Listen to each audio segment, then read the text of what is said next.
Depois do último vídeo que eu gravei comentando o resultado eleitoral na Bahia e no Brasil, um assistente do meu blog, fernandoconceição.com, e também do meu canal de YouTube, escreve uma mensagem fazendo algumas provocações.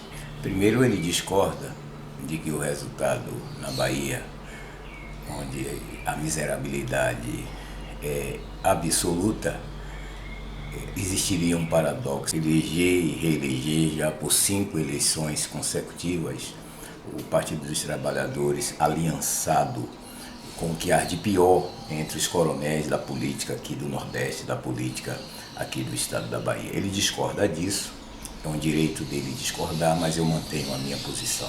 Lá adiante, no e-mail dele, ele sugere 2 coisas, aqui eu vou ler. Ele diz: sugiro comentar também em seu blog ou canal a façanha de Lula ter retornado, depois de preso e massacrado pelo partido da Lava Jato, e vencido uma eleição contra uma máquina estrondosa de fake news, humilhando seus adversários e entrando para a história. É um feito que jamais se repetirá no Brasil. Pode escrever. Essa pessoa que manda esse e-mail, nós nos conhecemos de algum tempo, sofre de paralaxe cognitiva. É uma espécie de ludibriador da natureza das coisas. Lula retornou ao poder, ganhou as eleições, com o apoio de uma grande máquina, que não foi a máquina da organização criminosa, de acordo com decisão do STF lá atrás. Não foi a máquina do PT que elegeu Lula. Ele fez uma aliança com setores amplos do centro e da direita, convidou inclusive para sua chapa como vice um ex-inimigo, ou pelo menos o PT considerava, né, um grande adversário, um grande inimigo, que era do Partido da Social Democracia Brasileira, PSDB, que se aliançou a ele, o Geraldo Alckmin, né, trazendo votos desse setor, de centro e até de direita. O próprio Fernando Henrique Cardoso, presidente de honra do PSDB, declarou apoio a Lula. E esses caras todos, há pouco o PT considerava os maiores adversários, né? Que deixaram uma herança maldita quando o PT chegou ao poder. Então, Lula chega ao poder após essa coligação que reuniu todos os grandes grupos de comunicação do Brasil. Todos eles se aliançaram numa espécie do que eles chamaram de consórcio da mídia, capitaneado pela Rede Globo, que é contratante de institutos que fazem, entre aspas, pesquisas eleitorais, e que há mais de 2 anos vem divulgando a vantagem de Lula sobre o seu principal adversário, que é Jair Bolsonaro. Esteve também fazendo parte, né, dessa ampla aliança todos os próceres das universidades. A academia brasileira, não digo todo, mas uma grande maioria desses que tem público e que tem audiência, se aliançaram. Né? Todo o pessoal do chamado setor cultural aliançou-se para derrubar Bolsonaro. Pessoas que formam uma opinião, todos eles. Isso não foi desde o dia em que Bolsonaro foi eleito, 2018. Além disso, pior, toda a cúpula do Poder Judiciário brasileiro fez de tudo até para impedir que Lula tivesse um concorrente. Não conseguiram impedir a candidatura de Jair Bolsonaro à sua reeleição, mas atravancaram, fizeram de tudo para prejudicá-lo. Ou seja, Lula chega ao poder dentro de um quadro eleitoral parcialíssimo, tendencioso. Nos últimos dias, nos últimos meses, a maioria dos 11 ministros do Supremo Tribunal Federal, do STF, que é a alta corte brasileira, atuaram de forma militante para prejudicar o candidato concorrente de Lula. O Brasil tem também uma justiça eleitoral, essa coisa esdrúxula, essa máquina esdrúxula paga com dinheiro público, né? O Tribunal Superior Eleitoral. Nós vimos a população brasileira, que tem um pouco de semantema, que acompanhou todo o debate dos últimos meses, das últimas semanas, viu a tendenciosidade do TSE, principalmente da pessoa que presidiu o processo eleitoral, que é o ministro Alexandre de Moraes, indicado para o cargo de ministro do STF pelo Michel Temer, né, que era aliançado do PT até o impeachment de Dilma Rousseff. Então, retornar ao poder dessa forma foi um passeio para um candidato que respondeu processos de corrupção passiva e de lavagem de dinheiro. Isso sim vai ficar na história. O primeiro presidente da República que respondeu a um processo desse quilate e que foi condenado e teve sua condenação confirmada por uma Câmara de Desembargadores do Tribunal Regional daquela região do sul do país, que inclusive aumentou a pena de primeira instância, que era de 9 anos e alguns meses, para 12 anos e quebrados, além de multa. A defesa desse condenado, já em segunda instância, pôde recorrer e recorreu à terceira instância, formada por ministros do Tribunal Superior de Justiça. Aí são 8 ou 11 ministros que analisaram o recurso, né? E esse Tribunal Superior confirmou também a condenação. E por último, ainda a defesa desse condenado recorreu com habeas corpus à Corte Suprema, né, para que ele não fosse preso. Isso baseado no que diz a Constituição, de que ninguém pode ser condenado e preso senão o trânsito em julgado do processo. E naquele momento, essa própria Corte Suprema já tinha tomado uma deliberação de que depois de condenado em segunda instância, o condenado tem que ser preso. O recurso continua, mas aí vai analisar a tecnicalidade, não o mérito da condenação. Então ele foi preso a partir dessa decisão, desse entendimento à época dos ministros, da maioria dos ministros do STF. Isso vai ficar na história. Portanto, o Lula não foi massacrado pelo partido da Lava Jato. Ele foi preso depois de condenado a partir da análise feita por 6 mais 8, 14, mais 4, mais 3, 17, em torno de 18 juízes analisaram o processo dele. E ele teve toda a liberdade de recorrer, quer dizer, uma ampla defesa feita por escritórios de advocacia bem pagos possivelmente com dinheiro nosso, dinheiro do fundo partidário. O PT contratou advogados não somente em todo o Brasil, mas até no exterior, né? Na Europa tinha defesa, nos Estados Unidos, além de um amplo marketing para criar a imagem de que ele era vítima de um processo político, quando não. Ele foi ator de crimes cometidos contra a bolsa da população. Corrupção passiva, recebendo benefícios de empreiteiras, né, benfeitorias. Isso está amplamente registrado por depoimentos daqueles que foram pegos pela chamada Operação Lava Jato, registrado e comprovado, porque os colaboradores, eles apresentaram provas de que Lula e sua turma, sua entourage, foram beneficiados, né, nesse processo de corrupção, em que as empreiteiras atuavam como corruptoras ativas e agentes públicos como corruptores passivos, recebendo benefícios em dinheiro. Dinheiro esse que foi devolvido, parte dele foi devolvido, né? Inclusive em ações na Corte de Nova York. O grande agente ocupado por essa máquina multipartidária, né, a maior empresa brasileira, a Petrobras, foi julgada em Nova York porque tinha ações em Nova York, na Bolsa de Nova York, né, e os investidores americanos, né, que foram ludibriados na época da administração do partido no Brasil e da Petrobras, né, esses investidores da Bolsa, nas ações da Petrobras, né, recorreram à justiça para ter assegurado os seus créditos. E o que aconteceu? A alta cúpula da Petrobras, né, fez um acordo para que o processo não prosseguisse, senão o prejuízo seria maior.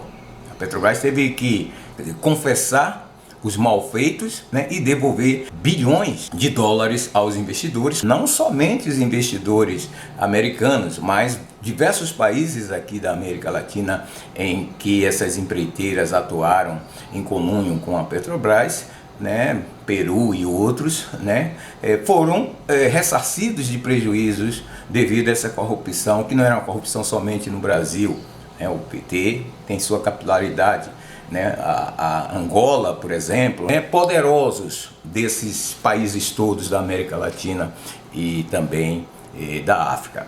Então, meu amigo, é o seguinte, Lula venceu essa eleição não enfrentando uma máquina estrondosa de fake news. Eu tenho autoridade para falar isso porque eu sempre disputei poder como uma pessoa que pensa em justiça, né? Sempre achei que a disputa de poder é necessária, né? Eu fui candidato a vereador, inclusive pelo Partido dos Trabalhadores, na época em que ser do Partido dos Trabalhadores era ser chagásico, né? E fui o candidato mais votado à época, né? Na época em que o PT não elegia ninguém, foi no início da criação do PT, né? E fui depois candidato também, agora já expulso do PT.